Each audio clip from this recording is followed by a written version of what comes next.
민수기 22장. 모압의 왕이 발람을 불러오다. 이스라엘 자손이 길을 떠나 모압 평지에 진을 쳤다.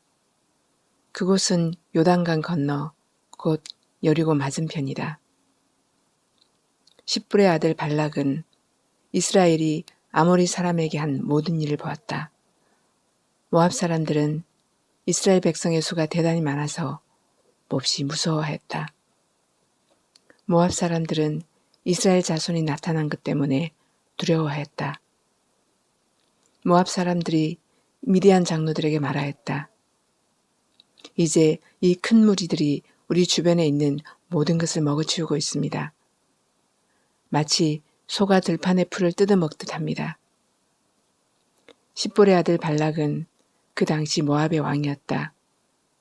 그는 부올의 아들 발람을 불러오려고 사신들을 부돌로 보내어 말을 전하게 하였다. 그때 발람은 큰 강가, 자기 백성의 자손들이 사는 땅 부돌에 있었다. 발락이 한 말은 다음과 같다. 한 백성이 이집트에서 나와서 온 땅을 덮고 있습니다. 드디어 바로 나의 맞은편에까지 와서 자리를 잡았습니다. 이제 오셔서 나를 보아서 이 백성을 저주하여 주시기 바랍니다. 그들은 너무 강해서 나로서는 도저히 감당할 수 없습니다. 그렇게만 해주신다면 나는 그들을 쳐 부수어서 이 땅에서 쫓아낼 수 있을 것입니다. 그대가 복을 비는 이는 복을 받고 그대가 저주하는 이는 저주를 받는다는 것을 나는 알고 있습니다. 모압 장로들과 미디안 장로들은 길을 떠났다.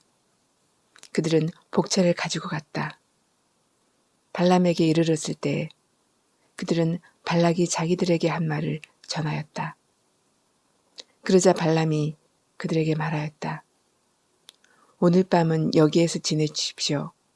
오늘 밤은 여기에서 지내십시오. 주님께서 나에게 하시는 그 말씀을 들어본 다음에 알려드리겠습니다. 그리하여 모압 고관들은 발람과 함께 머물렀다. 하나님이 발람에게 오셔서 물으셨다. 너와 함께 있는 이 사람들이 누구냐? 발람이 하나님께 아뢰었다. 십볼의 아들 발락 곧 모압 왕이 저에게 보낸 사신들입니다. 이집트에서 한 백성이 나왔는데 그들이 온 땅을 덮었다고 합니다. 저들어 와서 발락에게 유리하도록 그 백성을 저주해야 달라는 부탁을 하였습니다. 그렇게만 해준다면 발락은 그 백성을 쳐 부수어서 그들을 쫓아낼 수 있겠다는 것입니다. 하나님이 발람에게 말씀하셨다. 너는 그 사신들과 함께 가지 말아라. 이집트에서 나온 그 백성은 복을 받은 백성이니 저주하지도 말아라. 다음날 아침에 발람이 일어나 발락이 보낸 고관들에게 말하였다. 당신들의 나라로 돌아가시기 바랍니다. 주님께서는 내가 당신들과 함께 가는 것을 허락하지 않으십니다. 그리하여 모압 고관들은 일어나 발락에게로 돌아가서 보고하였다. 발람이 우리와 함께 오기를 거절하였습니다. 발락은 사람들을 더 보냈다. 수도 늘리고 첨 같은 이들보다 직위도 높은 사람들이었다. 그들이 발람에게 가서 말하였다. 십볼의 아들 발락이 말합니다. 아무것도 거리끼지 말고 나에게로 오시기 바랍니다. 내가 그대에게 아주 후하게 보답하겠고 또 그대가 나에게 말씀하시는 것이면 무엇이든지 하겠습니다. 꼭 오셔서 나에게 좋도록 저 백성에게 저주를 빌어주시기 바랍니다. 그러나 발람이 발락의 신하들에게 이렇게 대답하였다. 발락이 비록 그의 궁궐에 가득한 금과 음을 나에게 준다 해도 주 나의 하나님의 명을 어기고서는 크든 작든 아무 일도 할 수 없습니다. 그대들은 오늘 밤은 이곳에 묵으십시오. 주님께서 나에게 무엇을 더 말씀하실지 알아보겠습니다. 그날 밤에 하나님이 발람에게 오셔서 말씀하셨다. 이 사람들이 너를 부르러 왔으니 너는 일어나 그들과 함께 가거라. 그러나 내가 너에게 하는 말만 하도록 하여라. 발람과 그의 나귀. 발람은 아침에 일어나 자기 나귀의 안장을 얹고 모압 고관들을 따라서 길을 나섰다. 그러나 그가 길을 나서는 것 때문에 하나님이 크게 노하셨다. 주님의 천사가 그의 대적자가 되어서 길을 서서 가로막았다. 발람은 자기 나귀를 탄 채로 있었고 그의 두 종은 그와 함께 있었다. 나귀는 주님의 천사가 칼을 빼어 손에 들고 길에 선 것을 보고 길을 벗어나 밭으로 들어갔다. 발람은 나귀를 때려 다시 길로 들어서게 하였다. 그러자 주님의 천사가 이번에는 두 포도원 사이에 좁은 길을 막아섰다. 길 이쪽에도 담이 있고 길 저쪽에도 담이 있었다. 나귀는 주님의 천사를 보자 이쪽 벽으로 몸을 바짝 붙여 발람의 발을 벽에 긁히게 하였다. 그러자 발람이 나귀를 한 대 더 때렸다. 그때 주님의 천사가 앞으로 더 나아가 오른쪽으로도 왼쪽으로도 피할 수 없는 좁은 곳에 섰다. 나귀는 주님의 천사를 보고는 발람을 태운 채로 주저앉았다. 발람은 화가 나서 지팡이로 나귀를 때렸다.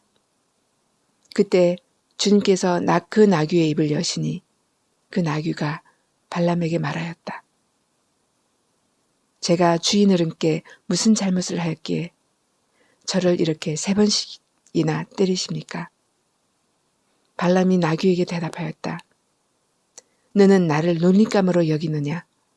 내가 칼을 가지고 있었더라면 이 자리에서 너를 죽였을 것이다. 나귀가 발람에게 말하였다. 저야말로 오늘까지 어른께서 늘 타시던 어른의 나귀가 아닙니까? 제가 언제 이처럼 버릇 없이 군 적이 있었습니까? 발람이 대답하였다. 없었다. 그때 주님께서 발람의 두 눈을 열어주셨다. 그제서야 그는 주님의 천사가 칼을 빼어 손에 들고 길에 선 것을 보았다. 발람은 머리를 숙이고 엎드렸다. 주님의 천사가 그에게 물었다. 너는 왜 너의 나귀를 이렇게 3번이나 때리느냐?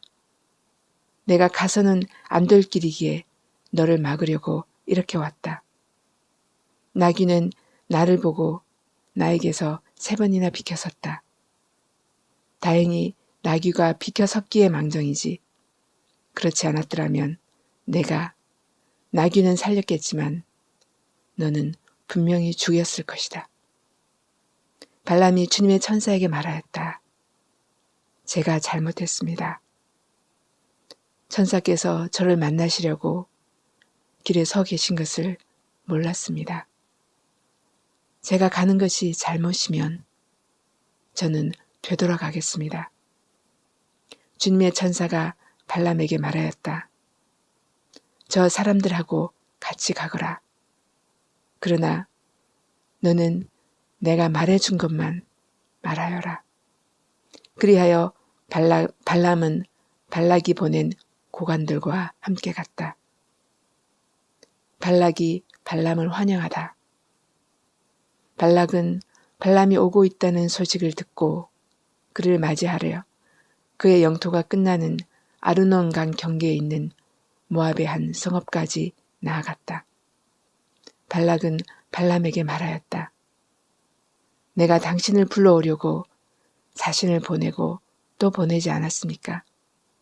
어찌하여 곧바로 나에게 오지 않으셨습니까?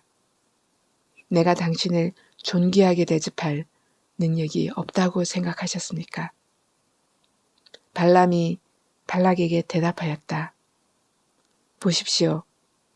이렇게 제가 임금님께 왔습니다. 그러나 제가 무슨 말을 할 수 있겠습니까? 하나님이 저의 입에 넣어주시는 말씀, 그것이 무엇이든지 저는 그것만 말하겠습니다. 발람은 발락과 함께 갔다. 그들은 훗솥 마을까지 갔다. 발락은 소와 양을 잡아 제사를 드리고 발람과 그를 데리고 온 고관들에게 고기 얼마를 보내주었다. 발람의 첫 번째 예언. 다음 날 아침이 되니 발락은 발람을 데리고 바알 산당으로 올라갔다.